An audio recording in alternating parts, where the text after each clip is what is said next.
नमस्कार दोस्तों, आप सभी का स्वागत है आपके अपने YouTube चैनल स्टडी विद गौरव चौधरी पर। दोस्तों, एक और हम नई रहस्यमयी कहानी लेकर आपके साथ फिर हाजिर हैं।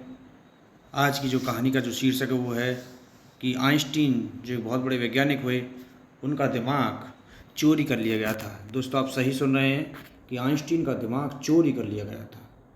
तो दोस्तों, आइए जानते हैं कि उनका दिमाग किसने चोरी किया था। देखते हैं, उन घटनाओं पर नज़र डालते हैं। एक युग का अंत। 18 अप्रैल 1955 की सुबह 1:15 पर अल्बर्ट आइंस्टीन का कथित तौर पर महाधमनी के असामान्य फैलाव के कारण प्रिंसटन अस्पताल में निधन हो गया। आइंस्टीन के शव परीक्षण के बाद उसके मस्तिष्क और आंखों को पैथोलॉजिस्ट डॉक्टर थॉमस हार्वी द्वारा निकाल लिया गया था। आइंस्टीन की अंतिम इच्छा क्या थी? ब्रायन ब्यूरेल ने अपनी किताब postcards from the brain museum में बताया है कि आइंस्टीन नहीं चाहते थे कि उनके मरने के बाद उनकी पूजा या ऐसा कुछ किया जाए। इसलिए उनकी इच्छा थी कि उनका अंतिम संस्कार उनके दिमाग के साथ हो और उनकी राख को गुप्त रूप से कहीं पर बिखेर दिया जाए। दिमाग की चोरी।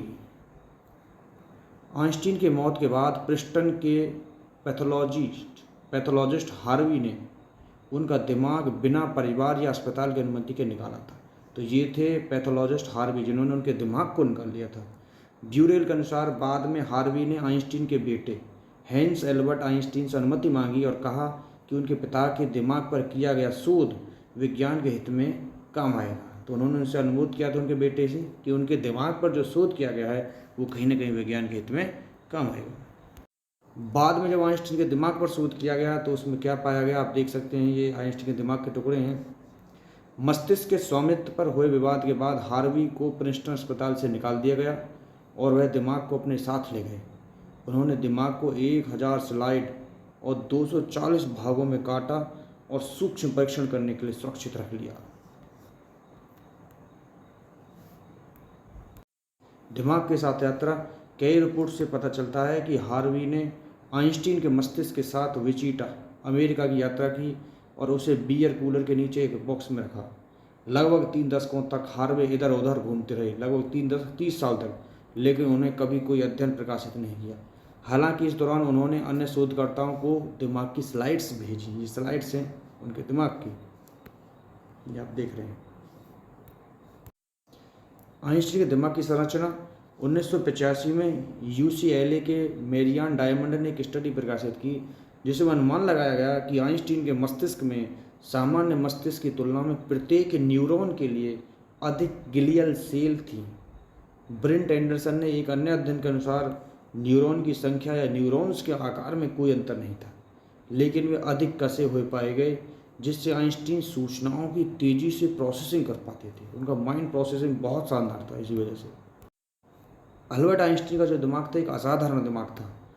मानव विज्ञानी डीन फॉल के अध्ययन के अनुसार आइंस्टीन के दिमाग में पैराइटल लोब्स बड़े थे और खांचों और लकीरों का दुर्लभ पैटर्न था। अध्ययन के अनुसार आइंस्टीन के मस्तिष्क के बाएं और दाएं गोलार्ध असामान्य रूप से एक दूसरे से अच्छी तरह जुड़े हुए थे, जो उनकी प्रतिभा को बढ़ाने का काम करते थे। आप देख सकते हैं। पार्सल वापस किया। माइकल पैटर्निटी ने कथित तौर पर अपनी पुस्तक ड्राइविंग मिस्टर एल्बर्ट में लिखा है कि कैसे हार्वी अमेरिका में आइंस्टीन की पोती एवलिन आइंस्टीन से मिलने गए थे। पैटर्निटी का कहना है कि हार्वी उनके घर पर दिमाग भूल गए, लेकिन एवलिन ने इसे वापस दे दिया। चोरी किए हुए मस्तिष्क की वापसी। एक लेख के अनुसार थॉमस हार्वे ने 2007 में अपने निधन से पहले प्रिंसटन अस्पताल को मस्तिष्क दान कर दिया था। आइंस्टीन के दिमाग की स्लाइड प्राप्त करने वाले शोधकर्ताओं ने भी इन्हें प्रिंसटन अस्पताल को लौटा दी। फिलाडेल्फिया में मटर संग्रहालय दुनिया का एकमात्र स्थान है जहां वर्तमान में आइंस्टीन के मस्तिष्क के पीस देखे जा सकते हैं। ये दिखाई दे रहे हैं आपको सभी को। दोस्तों, आप सभी देख सकते हैं। तो दोस्तों, ये थी आज की एक रहस्यमयी रोमांचक कहानी। एक महान वैज्ञानिक के मस्तिष्क, क्योंकि उनका मस्तिष्क था, क्योंकि उनके जो इंटेलिजेंस थी उनके अंदर, उसको किसका क्या कारण था, उनके मस्तिष्क पर शोध किया गया, लेकिन शोध से पहले उनके मस्तिष्क को चोरी भी कर लिया गया, लेकिन बाद में उस पर शोध भी किया गया और चोरी किया वापस हार्वी ने लौटा भी दिया। तो दोस्तों, ये थी आज की रहस्यमयी रोमांचक कहानी। जो इतिहास से जुड़ी हुई है, एक वैज्ञानिक के साथ मस्तिष्क के साथ क्या हुआ, वैज्ञानिक पहलू क्या निकल के आए, इन सभी बातों से जुड़ी हुई है। तो दोस्तों ये थी आज की एक मुख्य कहानी। तो आपको मेरा प्रयास कैसा लगा, आप अपने प्रतिक्रिया ज़रूर बताएं, कमेंट बॉक्स में कमेंट करें, लाइक करें, और अगर आपको चैनल अच्छा लगता है तो चैनल को सब्सक्राइब भी कर सकते हैं। और ऐसा ही वीडियो मैं आपके साथ निरंतर लाता रहूँ, ऐसा मैं प्रयास करूँगा। तो धन्यवाद दोस्तों, नमस्कार दोस्तों।